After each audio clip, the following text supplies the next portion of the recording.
चिंटू नहाने कब जाएगा? अरे मम्मी मैं नहीं नहाने वाला। अरे पागल, नहा ले, कितने दिन से नहीं नहाया है। अरे बोला ना कल नहा लूंगा कल। चल जल्दी चल नहाने। अरे मम्मी छोड़ो ना चलता यार। है कि नहीं तू?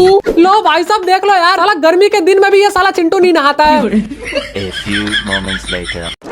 और चिंटू नहा के आ गया क्या? अरे गुंडा भाई क्या बताऊं यार, हर दिन नहाता हूँ मैं, आप भी नहाया करो। साले मुंह में से गाली निकल रही है बहन के टके को। अभी तो देखा मम्मी बुला के ले गई इसके हाथ पकड़ के, और मुझे सिखा रही है कि हर दिन नहाया करो। अरे रुक जाओ, इसे भी बुलाता हूँ। और चिंटू भाई, अरे और रोबो भाई, तेरा भाई हर दिन नहाता है। अरे हर दिन आते हो क्या? अरे और नहीं तो क्या, गुंडा भाई से पूछ लो, हर दिन नहाता है तेरा भाई। हाँ हाँ हर दिन नहाता है। अच्छा और सब बताओ चिंटू भाई, क्या हालचाल? अरे हर दिन नहाता है तेरा भाई। अरे जानता हूँ हर दिन आते हो, पर और सब बताओ। अरे हर दिन नहाता है तेरा भाई। तेरी बहन का हर दिन नहाता है तेरा भाई। साला महीने में एक बार नहा क्या लिया, साला सबको बताया जा रहा है। अरे गुंडा भाई एक बात बोलूं? हाँ हाँ बोल। तेरा भाई भी हर दिन आता है।